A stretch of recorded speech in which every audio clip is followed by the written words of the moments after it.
Hare Krishna.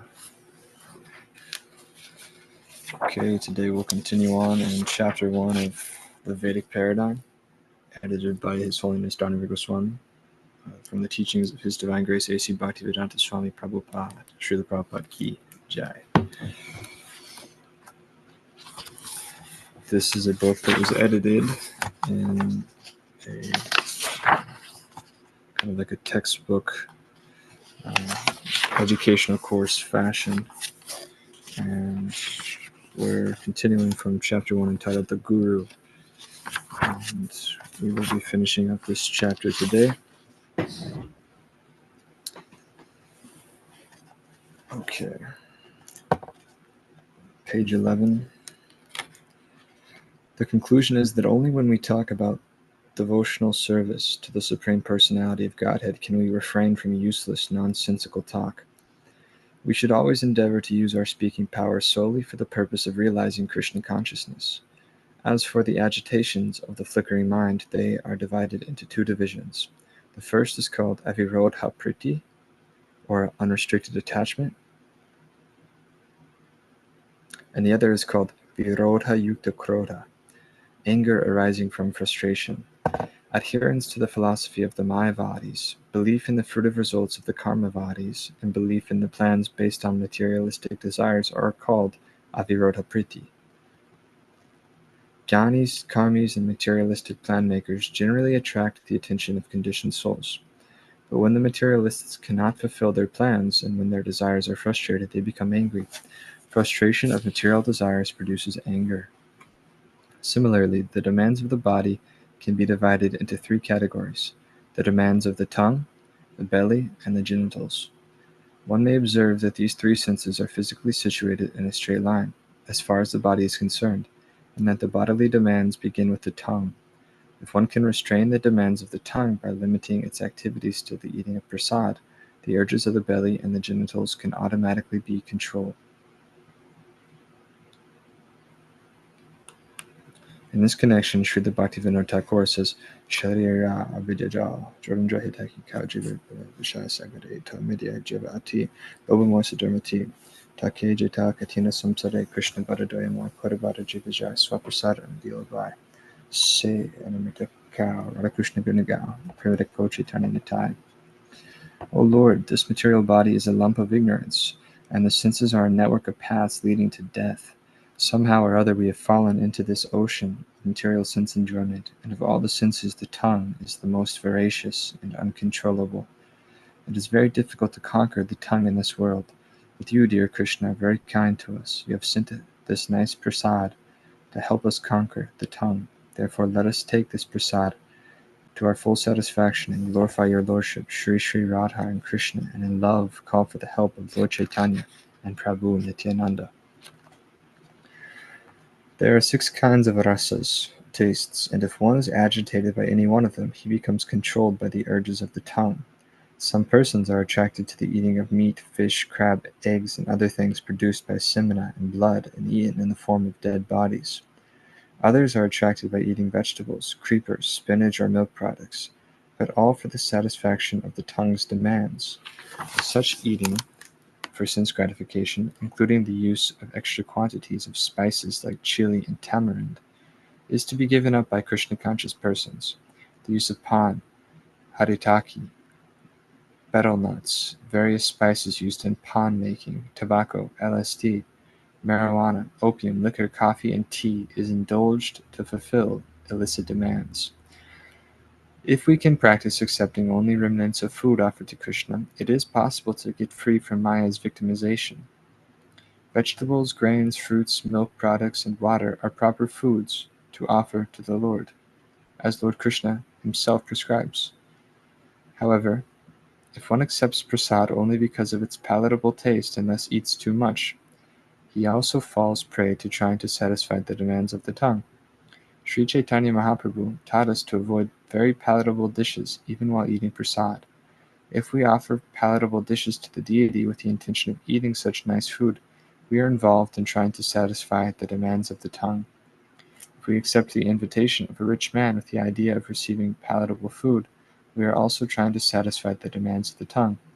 In Chaitanya Charitamrita, Antya Leela 6227, it is stated, Jivara lala se ye iti utidhai, Shishnodhara parayana Krishna nahi pai.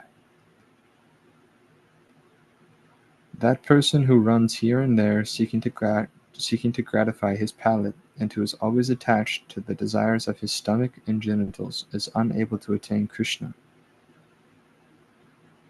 As stated before, the tongue, belly, and genitals are situated in a straight line, and they fall in the same category.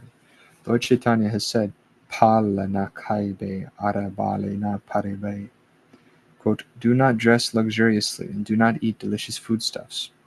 Chaitanya Charitamrita, Antya Leela 6236. Those who suffer from diseases of the stomach must be unable to control the urges of the belly, at least according to this analysis. When we desire to eat more than necessary, we automatically create many inconveniences in life. However, if we observe fasting days like Ekadashi and Janmashtami, we can restrain the demands of the belly. As far as the urges of the genitals are concerned, there are two, proper and improper, or legal and illicit. When a man is properly mature, he can marry according to the rules and regulations of the Shastras and use his genitals for begetting nice children. That is legal and religious. Otherwise, he may adopt many artificial means to satisfy the demands of the genitals, and he may not use any restraint. When one indulges in illicit sex life, as defined by the Shastras, either by thinking, planning, talking about, or actually having sexual intercourse, or by satisfying the genitals by artificial means, he is caught in the clutches of Maya. These instructions apply not only to householders, but also to Tyagis, those who are in the renounced order of life. In his book, Prema Vivarta, Chapter 7, Sri Jagadananda Pandit says, Vairaghi bhai kramya katana shunhibhe kane, kramya varta nakahibhe habimhidibhe ane, Sopathe onha karabhai strisambhashana, grihe stri chadhyabhai asihachavana, Richaha pranana rakite korangersane, Chota haridhasera kathatake yenamhane, Balhadha kaive arabhalina paribe, Hridayate Radha Krishna Sarvadha Sivibe. My dear brother, you are in the renounced order of life, and you should not listen to talk about ordinary worldly things, nor should you talk about worldly things when you meet with others. Do not think of women even in dreams. You have accepted the renounced order of life with a vow that forbids you to associate with women. If you wish to associate with Chaitanya Mahaprabhu, you must always remember the incident of Chota Hari Das, and how he was rejected by the Lord. Do not eat luxurious dishes or dress in fine garments, but always remain humble and serve their lordship Sri Radha Krishna in your heart of hearts. The conclusion is that one who can control these 6 items, speech, mind, anger, tongue, belly, and genitals, is to be called a Swami, or Goswami. Swami means master. Goswami means master of the go, or the senses. When one accepts the renounced order of life, he automatically assumes the title Swami. This does not mean that he is the master of his family, community, or society. He must be the master of his senses. Unless one is a master of his senses, he should not be called Goswami, but Godas, servant of the senses. Following in the footsteps of the 6 Goswamis of Vrindavan, all Swamis and Goswamis should fully engage in the transcendental loving service of the Lord. What about false gurus? Reporter: how can a person tell he has a genuine guru? Srila Prabhupada: can any of my students answer this question? Disciple: I remember John Lennon once asked you, how will I know who is a genuine guru? And you answered, just find out one who is most addicted to Krishna. He is genuine. Srila Prabhupada: Yes, the genuine guru is God's representative, and he speaks about God and nothing else. The genuine guru is he who has no interest in materialistic life. He is after God and God only. That is one of the tests of a genuine guru, Brahmanishtam. He is absorbed in the absolute truth. The real guru will not manufacture anything. Everything he says is in accordance with the scriptures and the previous acharyas. He will not give you a mantra and tell you that you will become God in 6 months. This is not a guru's business. A guru's business is to canvass everyone to become a devotee of God. Anyone, it doesn't matter who, be he Hindu, Muslim, or Christian. It is a guru if he convinces people to love God. That is the test. The guru never says, I am God, or I will make you God. The real guru says, I am a servant of God, and I will make you a servant of God also. It doesn't matter how the guru is dressed. As Chaitanya Mahaprabhu said, whoever can impart knowledge about Krishna is a spiritual master.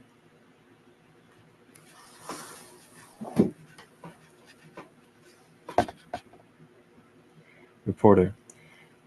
But the bad gurus, Srila Prabhupada. And what is a bad guru? Reporter. A bad guru just wants some money or some fame. Srila Prabhupada. Well, if he is bad, how can he become guru? How can iron become gold? Actually, a guru cannot be bad, for if someone is bad, he cannot be a guru. When a guru may be rejected. Srila Vishwanath Chakravarti Thakur remarks that Bali Maharaj remained silent at a critical point. How could he disobey the instruction of Shukracharya, his spiritual master? It is the duty of such a sober personality as Bali Maharaj to abide by the orders of the spiritual master immediately, as the spiritual master had advised. But Bali Maharaj also considered that Shukracharya was no longer to be accepted as a spiritual master, for he had deviated from the duty of a spiritual master. For, according to Shastra, the duty of the guru is to take the disciple back home, back to Godhead. If he is unable to do so, and instead hinders the disciple in going back home, back to Godhead, he should not be guru. Anyone who is supposed to be a guru, but who goes against the principle of Vishnu Bhakti, cannot be accepted as guru. If one has falsely accepted such a guru, one should reject him. Srila Jiva Goswami has advised that such a useless guru, a family priest acting as guru, should be given up, and that the proper bona fide guru should be accepted. Hare Krishna. Chapter 2. The Disciple and Initiation. Divyam Gyadham Yato Dadyat Kuryat Papasya Sankshayam Tasmad Dikshiti Sa Prokta Dishikaistadvako Vidai. Diksha, initiation, is the process by which one can awaken his transcendental knowledge and vanquish all reactions caused by sinful activity. A person expert in the study of the revealed scriptures knows this process as Diksha. Srila Jiva Goswami, Bhakti Sandarbha 283. The third stage toward love of Godhead. Number 1. In the beginning there must be faith. Number 2. Then one becomes interested in associating with devotees. 3. Thereafter one is initiated by the spiritual master and executes the regulative principles under his orders. 4. Thus one is freed from all unwanted habits, and 5. Becomes firmly fixed in devotional service. 6. Thereafter one develops taste, and 7. Attachment. This is the way of sadhana bhakti, the execution of devotional service according to the regulative principles. Number 8. Gradually emotions intensify. And 9. Finally there is an awakening of love. This is the gradual development of love of Godhead for the devotee interested in Krishna consciousness.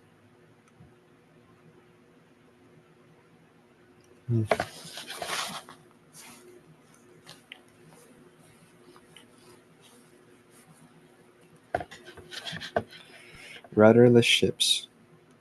One should always remember that a person who is reluctant to accept a spiritual master and be initiated is sure to be baffled in his endeavor to go back to Godhead. One who is not properly initiated may present himself as a great devotee, but in fact he is sure to encounter many stumbling blocks on his path of progress towards spiritual realization, with the result that he must continue his term of material existence without relief. Such a helpless person is compared to a ship without a rudder, for such a ship can never reach its destination.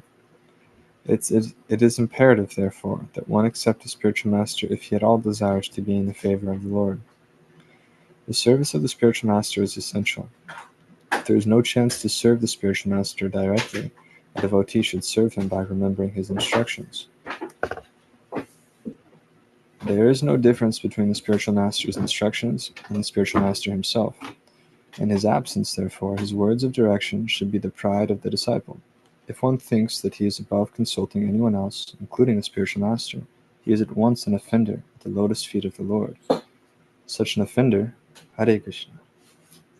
Hare Krishna Prabhu. How are you? Good. Chai. You want to do some reading? Doing reading? Yeah, you can just jump right in. I'm gonna take some rest here. Okay. Alright. I'm only going to be reading for maybe 10 more minutes. Okay, no worries. Oh, nice to see you. Nice to see you.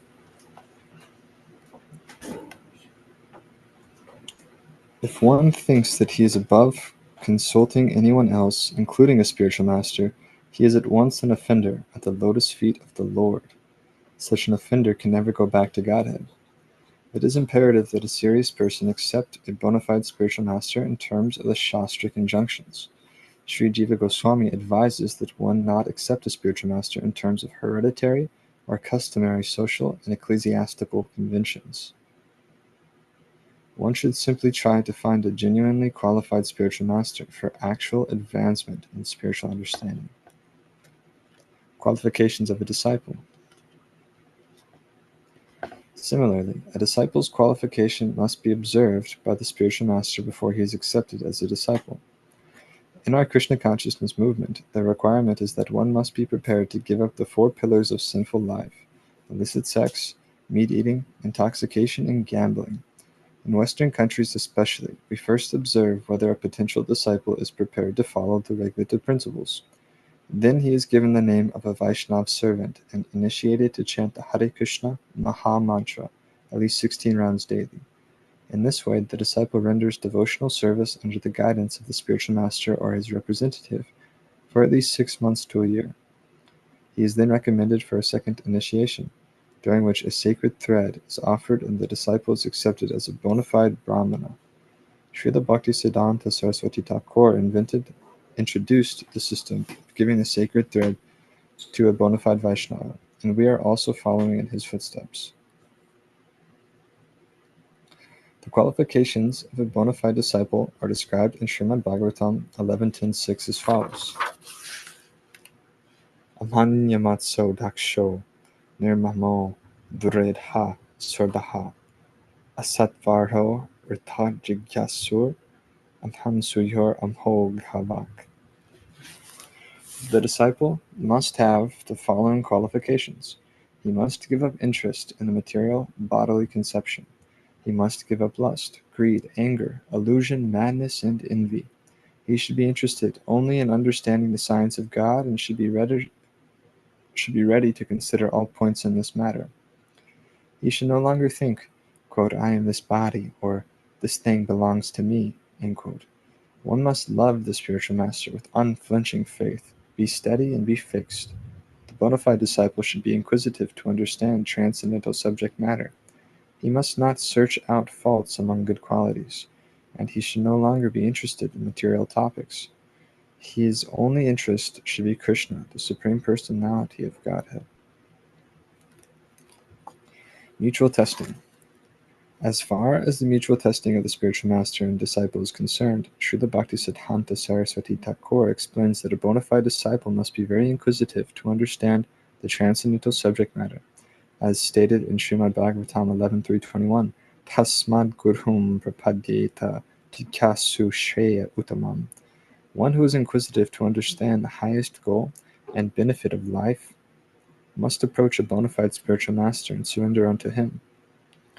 A serious disciple must be alert when selecting a bona fide spiritual master.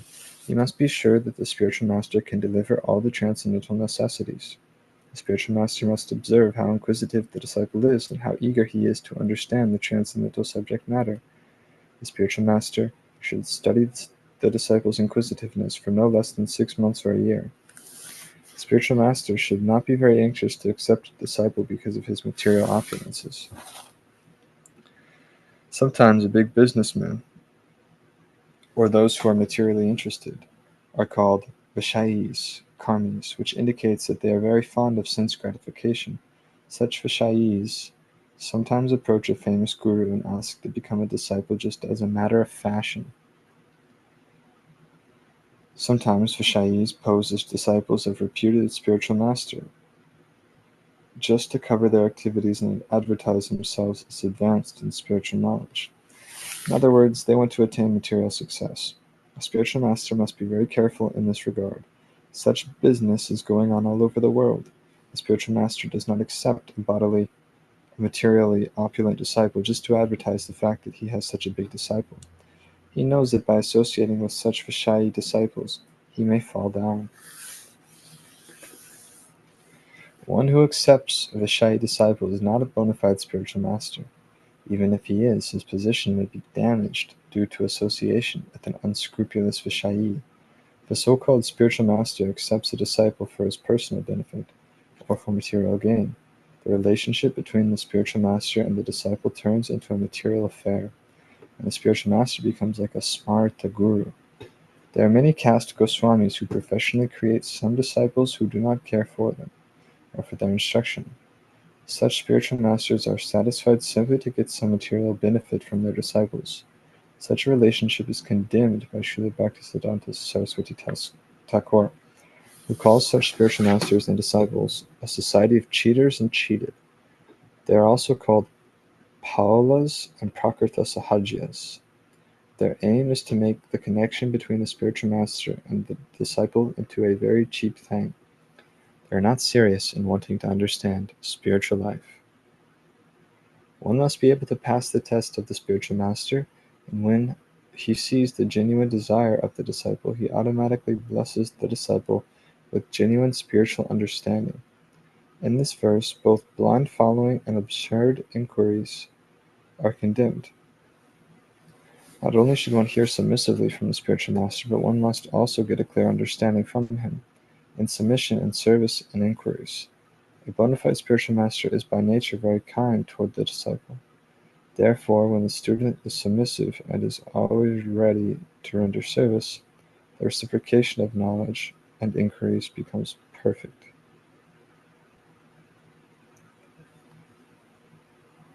Hare Krishna.